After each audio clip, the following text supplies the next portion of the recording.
O Senhor esteja convosco. Ele está no meio de nós. Proclamação do Evangelho de Jesus Cristo, segundo Lucas. Glória a vós, Senhor. Naquele tempo, Jesus disse aos seus discípulos: que vossos rins estejam cingidos e as lâmpadas acesas. Sede como homens que estão esperando seu Senhor voltar de uma festa de casamento, para lhe abrirem imediatamente a porta, logo que ele chegar e bater. Felizes os empregados que o Senhor encontrar acordados quando chegar. Em verdade, eu vos digo, ele mesmo vai cingir-se, fazê-lo sentar-se à mesa e, passando, o servirá. E caso ele chegue à meia-noite ou às 3 da madrugada, felizes serão, se assim os encontrar. Palavra da salvação. As palavras do Santo Evangelho perdoam os nossos pecados.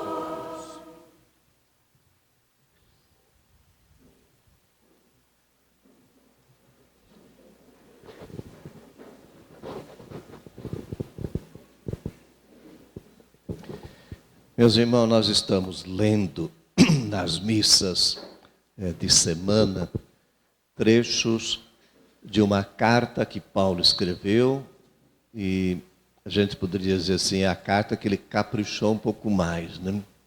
Claro que todas as cartas de Paulo são importantes, mas essa carta que ele escreveu aos cristãos que estavam lá em Roma, ele procurou trabalhar melhor os temas, né, que ele foi desenvolvendo nessa carta, e como ele entendeu Jesus Cristo, né?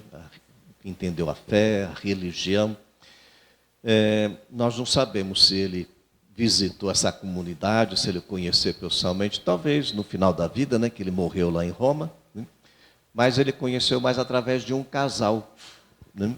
Um casal chamados Áquila e Priscila, vocês se lembram? Está lá nos Atos dos Apóstolos, né? Eles eram judeus, cristãos, foram expulsos de Roma, né? O imperador expulsou todos os judeus que estavam lá em Roma, e eles foram lá para Corinto, e lá Paulo encontrou, né? Paulo já estava lá, e ele ficou hospedado na casa desse casal durante um período, porque eles tinham a mesma profissão, eles eram fabricantes de tendas, né? Então acho que esse casal deve ter passado para ele algumas coisas dessa comunidade. E a intenção de Paulo, quando ele escreve essa carta, é esclarecer algumas coisas, né? Como ele entendeu a fé, né? Como entendeu a fé, a religião, Jesus Cristo. E ele afirma categoricamente, claro que a lei ela é importante, né? Os judeus a lei era muito importante, vocês lembram, né? Dos fariseus também, mas Jesus fala assim, só Deus salva. Só Deus salva, né? Todos nós pecamos, ele fala, todos nós, todos pecaram e estão privados da graça, da glória de Deus. E nós somos justificados gratuitamente, porque Deus nos ama. E da nossa parte, basta a gente acreditar que Jesus é o nosso Senhor e o nosso Salvador. Então, com poucas palavras é isso, né? Porque Paulo fez essa experiência, né? Desse amor profundo de Deus na sua vida, né? Ele tinha uma compreensão um pouco errada da religião, como fariseu. Ele era um homem religioso, sempre foi, né? Estudou aos pés de Gamaliel, né? Que era um professor da época. E a maneira dele entender a religião era como os fariseus entendiam, né? É sempre o homem e a mulher, para os fariseus era assim, né? Que dão o primeiro passo, né? Como se Deus fosse o nosso devedor, né? Que nós tivéssemos um mérito diante de Deus por aquilo que eu faço.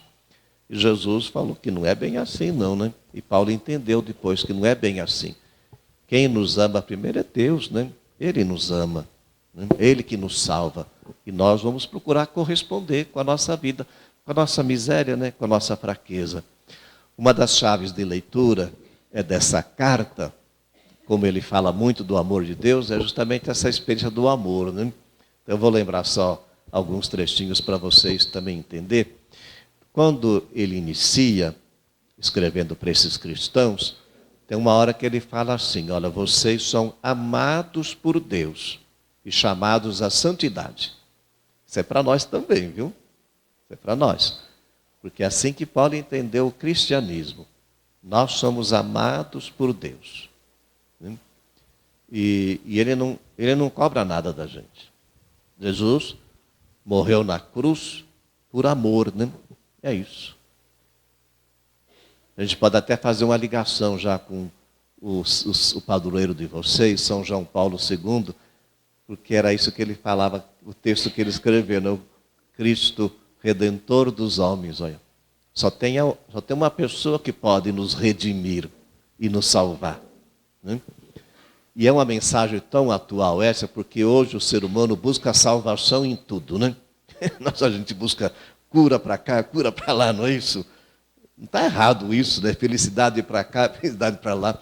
E a gente corre o risco de se esquecer que o único que pode nos salvar mesmo e nos redimir é Jesus Cristo. É Jesus, é Deus, né? Nós buscamos paliativos, né? Mas a salvação mesmo está em Deus. Então ele fala no início da carta, olha, vocês são amados por Deus e chamados à santidade. Lá no capítulo 5, ele vai dizer assim, que esse amor de Deus foi derramado em nossos corações pelo Espírito Santo que nos foi dado. Entenderam isso? O amor de Deus é propriedade nossa, já foi derramado em nossos corações pelo Espírito Santo. Isso é muito importante para nós, porque as experiências que a gente faz na vida, né, de limitações, de perdas, todos nós fazemos, né? De crise, isso acontece com qualquer pessoa, qualquer ser humano, até nós bispos e padres, viu? Isso passa pela nossa cabeça, pela nossa experiência humana, né? Familiar, no trabalho, nos relacionamentos, né? E de vez em quando a gente começa a duvidar, será que Deus me ama mesmo, né? Então, o amor de Deus já foi derramado em nossos corações pelo Espírito Santo que nos foi dado. No capítulo 8, ele vai apresentar uma lista enorme de inimigos do amor de Deus. E ele vai dizer assim, e nada poderá nos separar do amor de Deus, nem a morte. Olha, são coisas assim, afirmações categóricas, né? Que nos ajudam a gente a se localizar nesse mundo que nós estamos peregrinando, né? E vai dando assim uma certeza para a gente, né? Um sentido para a vida, para a existência. E eu volto a dizer de novo, hoje parece que a sociedade passa por um vazio existencial, não é? É tantas situações de depressão para cá e para lá, tantas coisas que o ser humano vai experimentando. E Paulo fala isso, né? Nada poderá nos separar desse amor. E no final da carta, no capítulo 13, ele vai falar, essa é a nossa dívida, o amor. Falar nisso, vocês estão devendo alguma coisa para alguém? É bom nem falar, né? Porque o povo brasileiro está tudo endividado, né? É bom nem falar. Mas Paulo fala que a nossa única dívida é o amor de Deus, viu?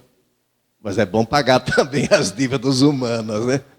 Por favor, não estou fazendo aqui nenhum um ato de subversão, não, viu? Mas ele fala, a nossa única dívida é o amor de Deus. E é o cumprimento pleno da lei. É isso. Olha só. O trechinho que nós lemos hoje é um tema que aparece na Bíblia, né? Aparece muito na Bíblia, dos dois caminhos, né? O Santo Inácio de Loyola fala as duas bandeiras. Tem a bandeira de Cristo, não se assuste não, é a linguagem do santo. E a bandeira de Satanás. Mas se vocês verem a Bíblia, é isso mesmo, viu? A bandeira de Cristo, a bandeira de Satanás. É o caminho que leva para a vida, o caminho que leva para a morte. Não é a morte física, não. A morte espiritual, né? Da graça de Deus. Então ele vai trabalhando esse tema hoje, né? E aí ele usa a imagem de Adão e depois o Cristo, o novo Adão. Por Adão, o que veio? Veio a desobediência, olha. Desobediência, né? Veio a transgressão, veio a falta, veio a impiedade, a iniquidade, o pecado. É verdade isso. E nós vivemos nessa luta, viu, meus irmãos? Desse Adão, o homem velho, e a mulher também, viu, dentro de nós, né? E com Cristo o que vem? Vem a obediência, vem a redenção, vem a graça, olha, né? Vem a justificação, ele trabalha as duas coisas, né?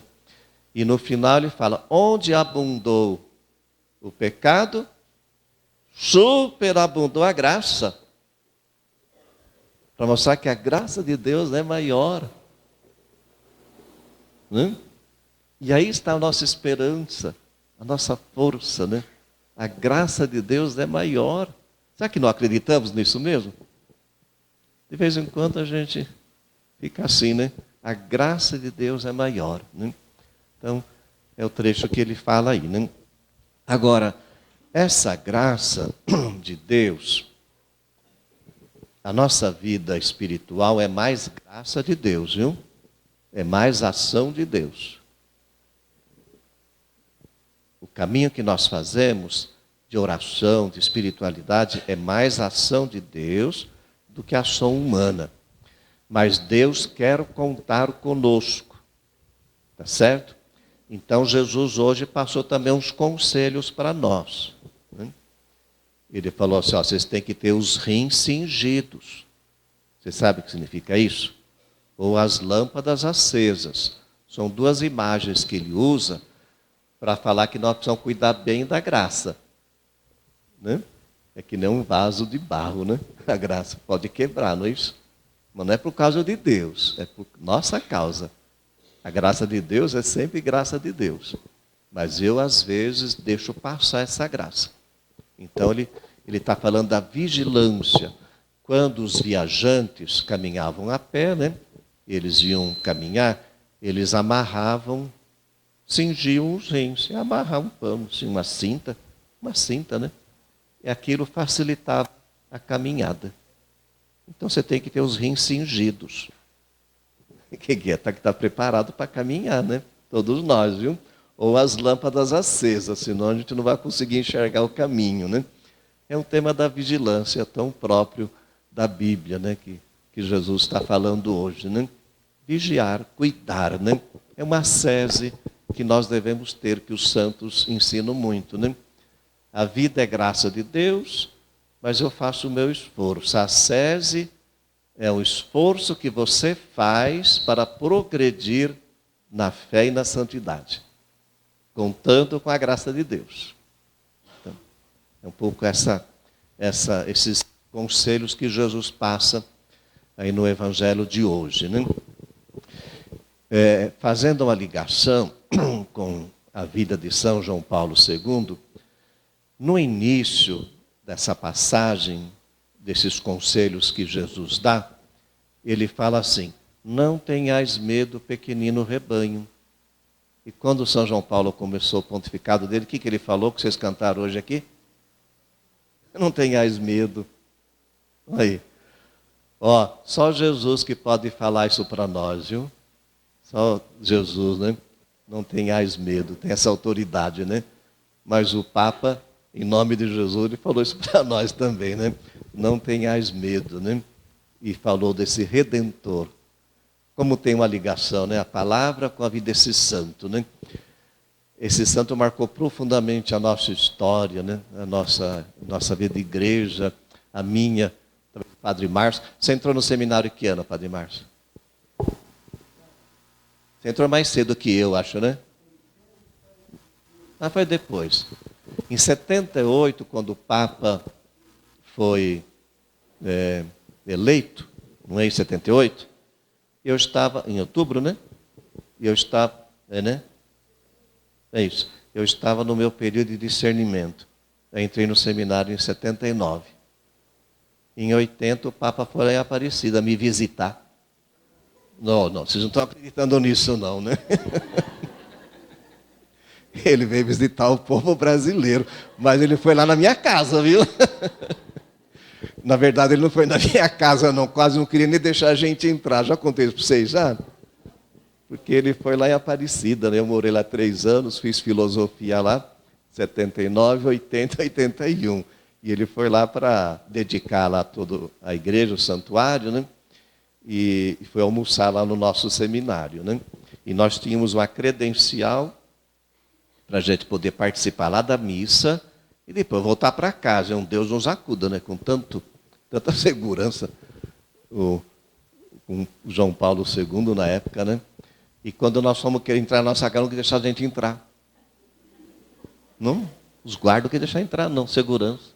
Depois de muito custo, o reitor foi lá e intercedeu por nós, para a gente poder entrar, para sentar lá no refeitório e ver o Papa almoçar. Quem é que vai almoçar, né?